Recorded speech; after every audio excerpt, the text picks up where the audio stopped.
नमस्कार, जनता की पुकार में आपका स्वागत है। देश की न्याय व्यवस्था में आए सबसे बड़े बदलाव को अब जनता के बीच पहुंचाने की कोशिश तेज हो गई है।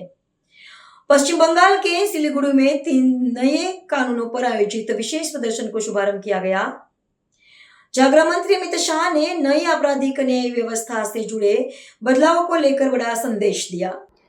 सिलीगुड़ी में आयोजित इस प्रदर्शनी में नए आपराधिक कानूनों, भारतीय न्याय संहिता, भारतीय नागरिक सुरक्षा संहिता और भारतीय साक्ष्य अधिनियम से जुड़े प्रावधानों की जानकारी दी गई। गृह मंत्री अमित शाह ने कहा कि नए कानूनों का उद्देश्य न्याय प्रक्रिया को अधिक आधुनिक, तेज और पीड़ित केंद्रित बनाना है। मंच पर उपस्थित बंगाल के नवनिर्वाचित और लोकप्रिय मुख्यमंत्री श्रीमान शुभेंदु अधिकारी जी, श्री श्रीकांत मजूमदार जी, मोदी जी की मंत्रिपरिषद में मेरे साथी श्री निशित प्रामाणिक, बंगाल सरकार के मंत्री महोदय, मेरे मित्र और यहाँ के सांसद श्री राजू बिष्ट जी, केंद्रीय गृह सचिव श्री गोविंद मोहन जी, मुख्य सचिव बंगाल श्री मनोज अग्रवाल जी, आईबी के डायरेक्टर महेश दीक्षित जी, बंगाल के पुलिस महानिर्देशक श्री सिद्धनाथ गुप्ता जी और आज इस महत्वपूर्ण कार्यक्रम में आए हुए न्याय प्रक्रिया से जुड़ी सभी व्यवस्थाओं से आए हुए प्यारे भाइयों बहनों और सिलीगुड़ी के नागरिकों को मेरा राम राम नमस्कार।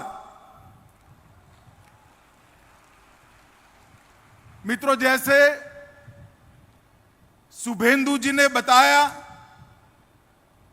पूरे देश भर में ये नई न्याय संहिताओं को अमल करने का काम शुरू हो गया है, मगर पश्चिम बंगाल की मुख्यमंत्री ममता जी ने बंगाल में इसके नोटिफिकेशन नहीं निकाले थे। उसका कारण था कि जैसे ही न्याय संहिताओं का इंप्लीमेंटेशन होगा, सिंडिकेट, कटमनी, टोल टैक्स और भय का साम्राज्य टूटकर चूर चूर हो जाएगा। बंगाल के चुनाव में भारतीय जनता पार्टी ने बंगाल की जनता को वादा किया था कि आप हम पर भरोसा करिए, हम भय की नहीं भरोसे की सरकार देंगे। और शुभेंदु अधिकारी ने कामकाज संभालने की पहली फाइल साइन की। वो फाइल हमारी तीनों न्याय संहिताओं को लगाकर यहां से अंग्रेजों के कानून को निकालने की फाइल साइन की, और उसी से भय की जगह भरोसे का काम, ये अभियान शुरू हो गया। आज यहां पर विधाननगर पुलिस कमिश्नरेट के नवनिर्मित भवन का भी उद्घाटन हुआ है और यहां पर नशा मुक्त भारत के अभियान के लिए भी एक महत्वपूर्ण संस्थान का उद्घाटन करने का काम हुआ है। मित्रों, आज इसमें साइड पर ही, पास में ही एक प्रदर्शनी लगाई। ये तीनों न्याय संहिताएं किस प्रकार से नागरिकों को सुरक्षित करेगी, उनकी संपत्ति को किस प्रकार से सुरक्षित करेगी, इनके सम्मान को किस प्रकार से बढ़ाएगी और किस प्रकार से किसी भी फरियादी को सिर्फ 3 साल में ही, मेरी बात ध्यान से सुनना, सिर्फ 3 साल में ही सुप्रीम कोर्ट तक न्याय देने की व्यवस्था हो जाएगी। इसकी यहां पर प्रदर्शनी लगाई। ममता बनर्जी के शासन में रविंद्र संगीत से गूंजता ये प्रदेश बम धमाकों से डरता था। एसिड हमले कभी थमते नहीं थे। आरजी कर मेडिकल कॉलेज की बर्बरता हो या संदेश खाली की पीड़ा, दुर्गापुर मेडिकल कॉलेज में हुआ बलात्कार हो या साउथ कोलकाता लॉ कॉलेज में हुई छेड़खानी हो, कोई एक्शन नहीं लिया जाता था। मुझे विश्वास है सरकार तो बदली है, साथ में अब कानून भी बदल रहा है। अब बंगाल में कानून का राज 15 साल के बाद फिर से सुनिश्चित हो जाएगा, इसको पूरा मुझे विश्वास है। और मित्रों, जो देश के प्रधानमंत्री जी ने संदेश दिया था कि भय का नहीं भरोसे का शासन होगा, वो बंगाल में जमीन पर उतरता हुआ दिखाई पड़ा है। भाइयों बहनों, हमने बहुत सारे हिंदी सिनेमा में, नाटकों में देखा है, तारीख पे तारीख, तारीख पे तारीख, तारीख पे तारीख, या तो फरियाद करने वाला ईश्वर के पास पहुंच जाता था या जिसको सजा करानी थी वो ईश्वर के पास पहुंच जाता था, तब जाकर न्याय होता था। हमने नई न्याय संहिताओं में तकनीक का उपयोग किया है, जिससे पुलिस को इन्वेस्टिगेशन में ज्यादा साक्ष्य, टेक्निकल साक्ष्य रखने, और इसके कारण न्याय की गति बढ़ेगी। प्रोसिक्यूशन, पुलिस, न्याय व्यवस्था, इस सब में कैसे समय कम हो, इसके कानूनी प्रावधान हमने किए। और इसके कारण मैं आज बंगाल की जनता को कहकर जाता हूं, 2 साल के बाद, इसके 100% इंप्लीमेंटेशन के बाद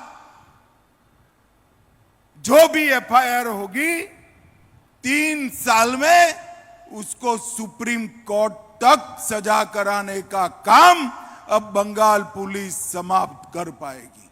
और एक बहुत बड़ा परिवर्तन है, 0 एफआईआर का, ई एफआईआर का हमने प्रोविजन किया है। इसको सबसे बड़ा फायदा शिक्षा व्यवस्था में जो बच्चियां, बहनें, बेटियां पढ़ रही है उनको होगा, बैंकिंग फ्रॉड पे भी होगा, और कहीं पर भी काम करने वाला बंगाल का नागरिक है वो भी फरियाद करेगा, उसके गांव में उसके परिवार के साथ कुछ हुआ है तो वो फरियाद अपने आप अपने थाने में ट्रांसफर हो जाएगी।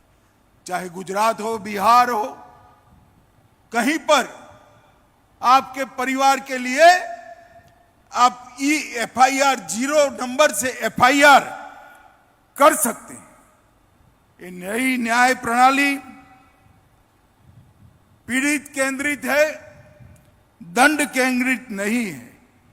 महिलाओं और बालकों को प्राथमिकता दी है।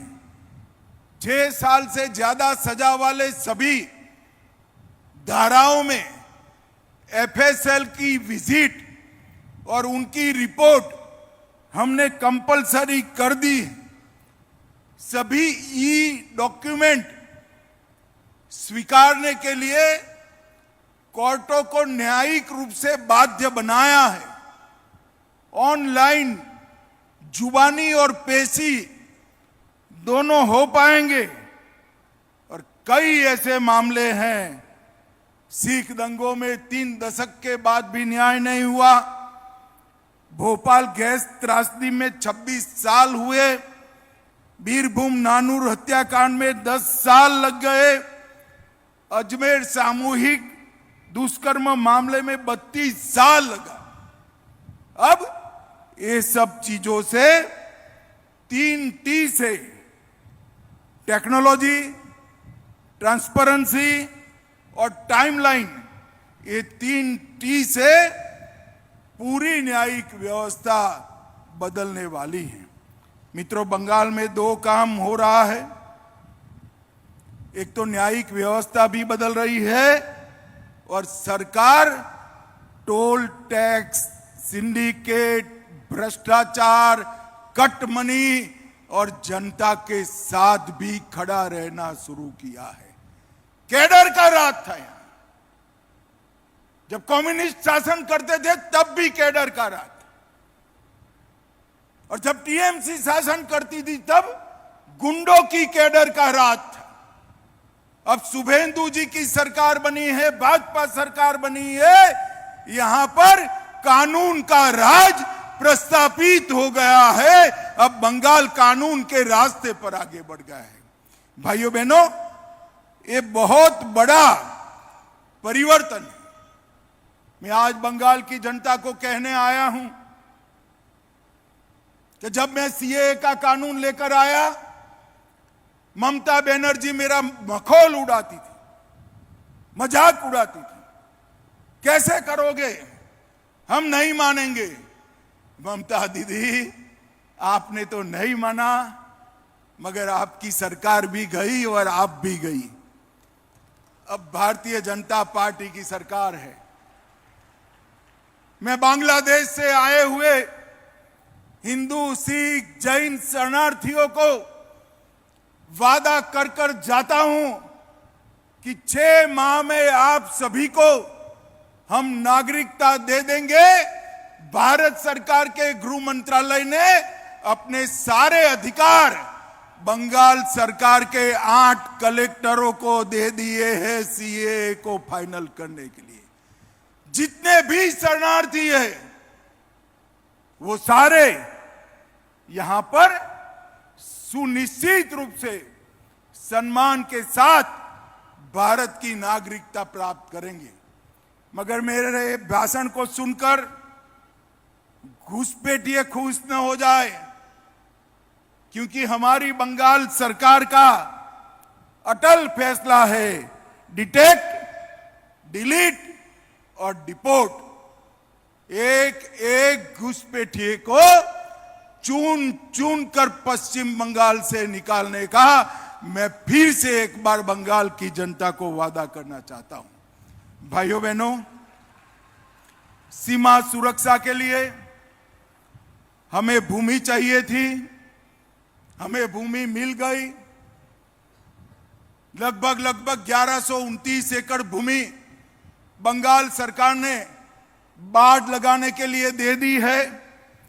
जनसांख्यिकी परिवर्तन की जो कमेटी बनाई है गृह मंत्रालय भारत सरकार ने, उसको भी कोऑपरेट करने के लिए इन्होंने, मुख्यमंत्री जी ने हमें लिख कर आश्वासन दिया है।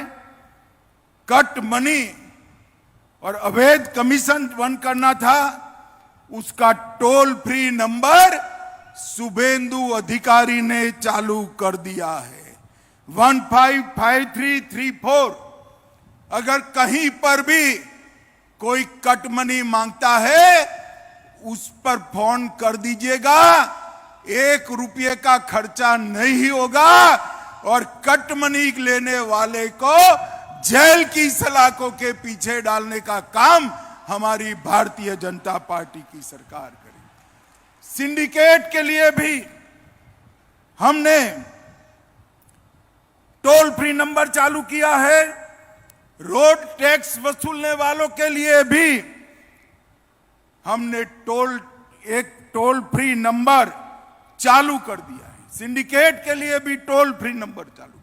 ये तीनों toll free number cut money, syndicate और टोल टैक्स लेने वाले की संस्कृति को बंगाल से हमेशा के लिए उखाड़ कर फेंक देंगे।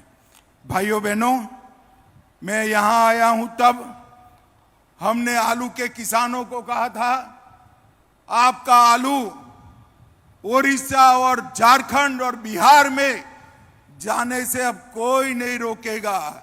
शुभेंदु जी ने सरकार बनने के पहले ही दिन आलू की निकासी पर प्रतिबंध उठा लिया है। 45 दिनों के भीतर 7वां वेतन आयोग लगाना था, उसके भी कैबिनेट ने मंजूरी कर दी है। डीए में 20% डीए घोषित कर दिया गया है और युवाओं की आयु में छूट देने का काम भी भारतीय जनता पार्टी की सरकार ने किया। हर दीदी को 3000 रुपया देना भी शुरू हो गया है। आयुष्मान भारत योजना गरीबों को 5 लाख तक का मुफ्त इलाज हमने शुरू कर दिया है।